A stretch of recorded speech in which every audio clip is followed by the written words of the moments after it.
Assalamualaikum. Sejak buku Why We Sleep karya Profesor Matthew Walker jadi bestseller, tidur amat jadi perhatian para penggiat kesehatan holistik. Siapa yang mau awet sehat, kualitas tidurnya mesti terjaga. Kalau enggak, kita bisa kecemplung ke lingkaran setan nih. Setan belang. Kalau tuyul aja mending, ini setan loh, mati ini.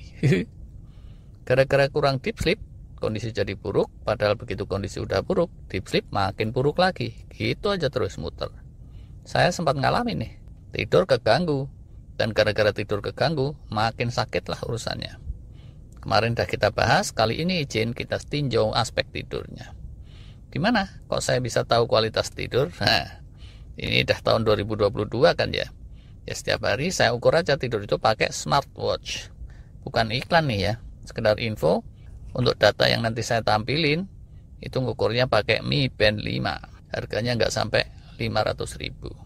Para reviewers bilang, akurasinya tidaklah setara gold standarnya peralatan kedokteran, tapi ya 60%-annya lah gitu. Lumayan. Buat yang awam tentang kualitas tidur, bisa dilihat video ini nih.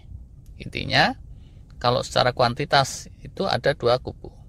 Gak tahu nih mana yang pro Ukraina. Dari WHO yang konservatif, direkomendasikan durasi total tidur itu yang terbaik 8-9 jam per hari.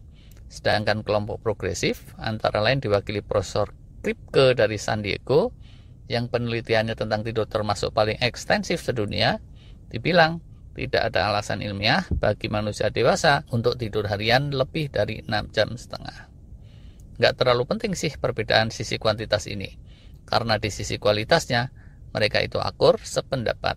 Unsur plusnya dari tidur setiap malam harus dapat sekitar 3 jam gitu.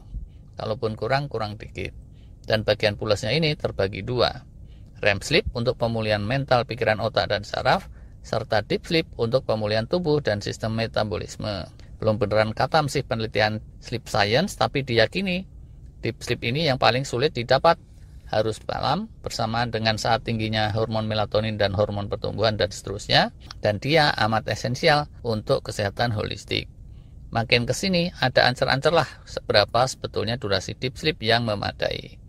Kalau buat muda-mudi gitu cincai lah, rata-rata 70 menit itu bisa. Begitu sudah lebih berumur, masih dibilang baik kalau dapat di atas 50 menit rata-rata per malam. Kalau manula uzur itu bisa di bawah 30 menit atau bahkan hilang sama sekali. Begitu usia dah nggak muda lagi, sesekali deep sleep ini memang ngedrop, entah karena kesibukan, banyak pikiran atau stres, salah makan atau apapun. Tapi karena deep sleep ini esensial untuk healing dan daya tahan, maka kalau sampai ngedrop beruntun, fisik kita itu rentan. Tapi bagaimana meningkatkan deep sleep? Ini sulit kalau sudah terlanjur keganggu. Dan saya mengalami ini gara-gara long covid kemarin itu, atau efek vaksinasi, kualitas tidur memburuk. Gambarannya seperti ini nih. Potret deep sleep saya selama 10 minggu sebelum saya nemu solusinya. Gambaran saat parah-parahnya. Saat saya ngalamin nyeri tulang, sakit otot. Deep sleep saya sempat ngedrop 20 kali di bawah 30 menit. Dapetin deep sleep di atas 50 menit itu juga susah. Dalam 10 minggu cuma dapat 25 kali. Kalau di rata-rata, durasi deep sleep saya cuma 46 menit. Bahkan, deep sleep ngedrop yang beruntun aja itu sampai 3 kali dalam 10 minggu. Sampai kemudian, saya praktekin fasting yang kemarin sudah saya testimonikan itu. Hasilnya alhamdulillah. Seperti ini nih sekarang. Gambaran saya 10 minggu kemudian setelah fastingnya dijalankan. Masih ada sih 1 kali yang beruntun, deep sleep ngedrop karena kesibukan pekerjaan. Tapi di luar itu semua oke. Fastingnya 9 minggu, ini gambarannya saya lebihin 1 minggu setelahnya. Ngedropnya deep sleep balik seperti semula nih. Dalam 70 hari itu cuma 5 kalian saja. Artinya kurang dari 10% lah. Lumayan. Yang durasinya di atas 50 menit, itu jadi dominan 40 kali. Hampir 60% dari 70 hari itu. Secara rata-rata deep sleep harian juga oke, mendekati 1 jam. Rekapnya kalau dibandingin kira-kira jadinya begini. Semula pas-pasan benar, terus jadi membaik. Rata-rata deep sleep semula di bawah 50 menit, meningkat jadi mendekati 1 jam. Ngedrop deep sleep semula 20 kali dalam 70 hari, jadi cuma 5 kali saja. Yang di atas 50 menit, semula cuma 25 kali dari 70 hari, jadi 40 kali. Dan di sini subhanallah, saya jadi merasa nemuin ilmu baru nih. Tahu deh, mungkin yang lebih ahli bisa mengoreksi kalau saya salah.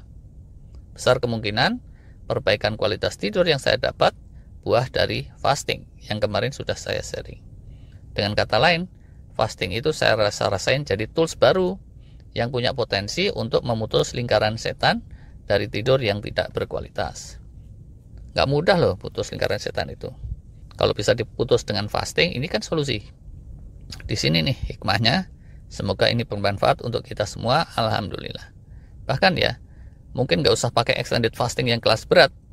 Puasa Ramadan aja nanti, bentar lagi, mestinya juga bisa memperbaiki kualitas tidur.